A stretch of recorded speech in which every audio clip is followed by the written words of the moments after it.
তো এখন সন্ধ্যাবেলা আর আজকে আমাদের লাউ ফুলারু হচ্ছে, লাউয়ের পিঠেও বলে।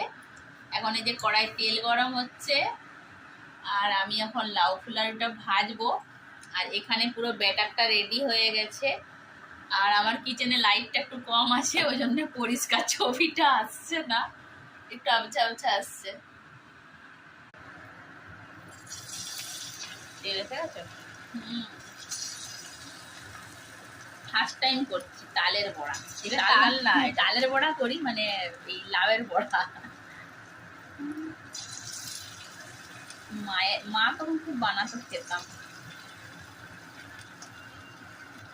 শীতের দিনেই ভাজাভুজি খেতে ভালো লাগে।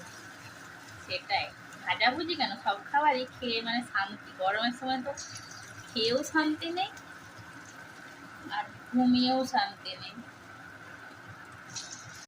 এই যে তালের বড়া তেলে দিয়ে দিয়েছি। এবার ভালো করে তালের বড়া তালের বড়াই বলা হয়, যেটা তো লাউয়ের বড়া। বড়াগুলো খুব সুন্দর ভাজা হয়ে গেছে। আর এদিকে আমার তালে এই তালতালি করছি, আমি তালে খেয়েছি আজকে আমাকে। তো লাউয়ের বড়াগুলো সব রেডি হয়ে গেছে, এবার কড়াই থেকে তুলে নেব। এখন আমি লাউয়ের বড়াগুলো তুলে নিচ্ছি কড়াই থেকে। আমার লাউয়ের বড়া হয়ে গেছে, এখানে অনেকটা ব্যাটার আছে, বাকিগুলো এবার আস্তে আস্তে ভেজে নেব। তো বাই বাই, পরে আবার দেখা হচ্ছে। আমি বাকি বড়াগুলো এখন ভেজে নিই।